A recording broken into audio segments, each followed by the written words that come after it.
You have been living inside a prison your entire life, and the God who built it told you it was paradise.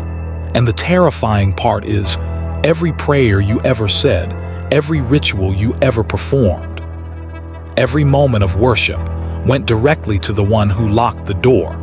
If you want the truth they buried for 2,000 years. Subscribe right now, because this channel exists for the ones who are ready to wake up. There is a question that has haunted the greatest minds in human history. Not the question of whether God exists. That question is easy. The real question, the one that changes everything, is this. What if the God you were taught to worship is not the true God? What if the being who created this world, the being who demands your obedience, your sacrifice, your devotion, your entire life, is not the highest power in existence, but rather a lower, corrupt, and deeply deceptive entity who built this reality as a cage? This is not a modern conspiracy theory. This is not the raving of internet philosophers. This idea is thousands of years old. It was written down, studied, and passed between secret communities of people who had seen something that the official religious institutions of their time did not want anyone to see. These people were called Gnostics, and what they discovered, or what they claim to have remembered, is one of the most disturbing and electrifying ideas in the entire history of human thought. The world you live in was not created by a perfect, loving, all-knowing divine source. It was created by something much smaller, much more limited, and far more dangerous: the ancient Gnostic texts, many of which were buried in the Egyptian desert near a place called Nag Hammadi and only rediscovered in 1945, describe a being called the Demiurge. In Greek, Demiurge means craftsman or maker, but in the Gnostic understanding, the Demiurge is not a creator in the highest sense.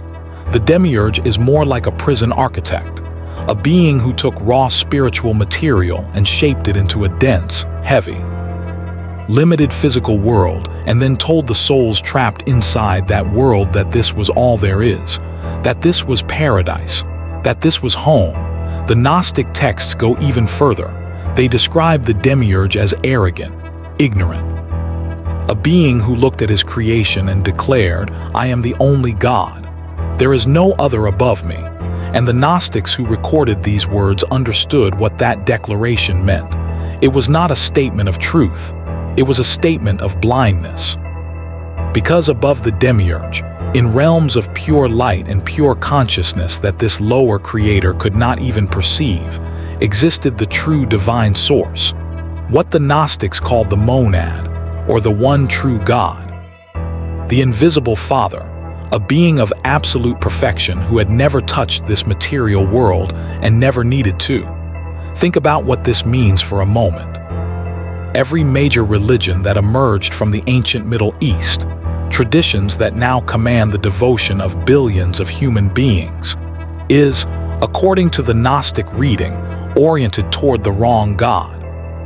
The God of the Old Testament who demands blood sacrifice, who commands genocide, who tests his servants by asking them to murder their own children.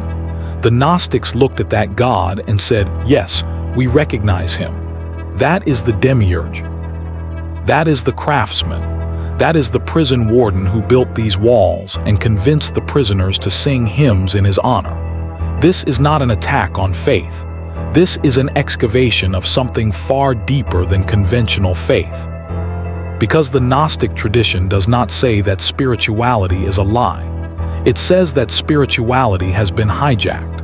It says that the authentic, living, burning connection between a human soul and the true divine source, that connection is real. It exists, but it has been buried under layers of false doctrine, institutional religion, ritual obedience, and fear. And the being who benefits most from keeping that connection buried is the very one who convinced you to kneel before him every Sunday morning. The Gnostics spoke of entities they called archons.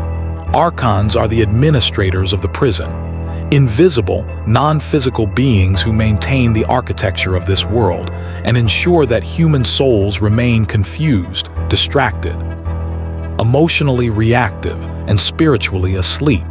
The archons do not want you asking the questions this video is asking. They do not want you reading the texts that were buried for 2,000 years. They do not want you remembering that you are not a body with a soul inside it. You are a soul that has been temporarily compressed into a body, inside a world that was specifically designed to make you forget what you really are.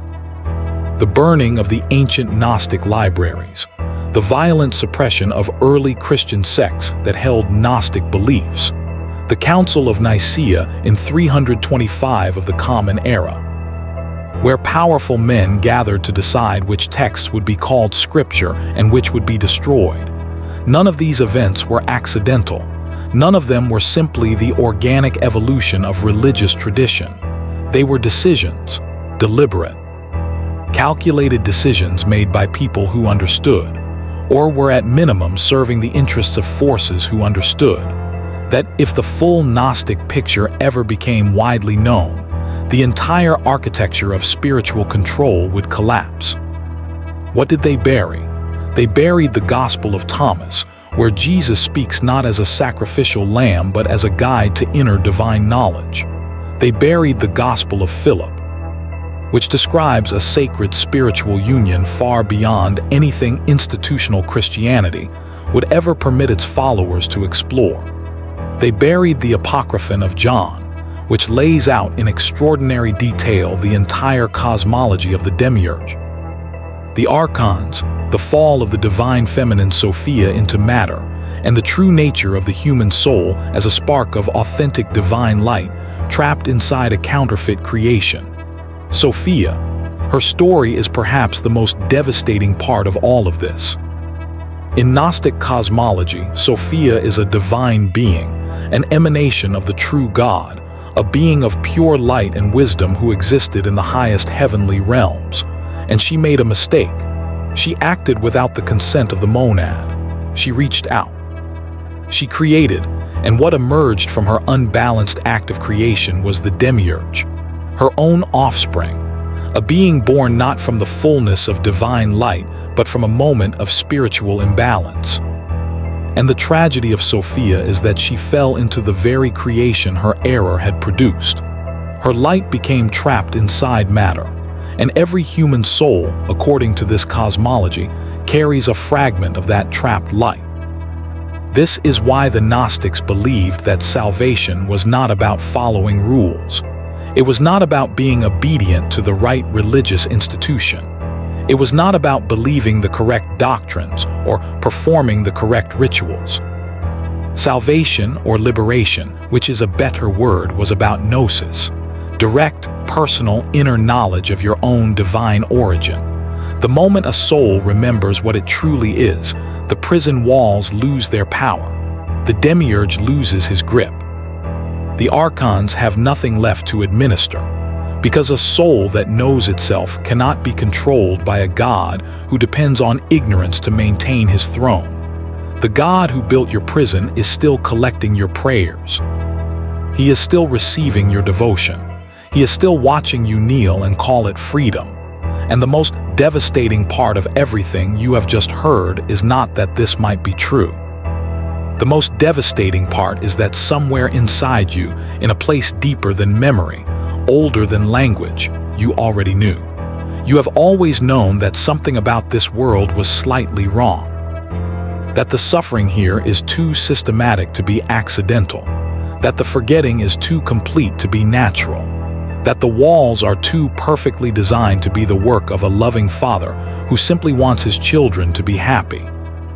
You felt it every time a prayer went unanswered in a moment of real darkness. You felt it every time the official story did not quite match the reality you were living inside. The Gnostics did not invent this feeling. They simply gave it a name. And that name has been buried for 2,000 years, because the one who benefits most from your confusion has had 2,000 years to make sure you never heard it.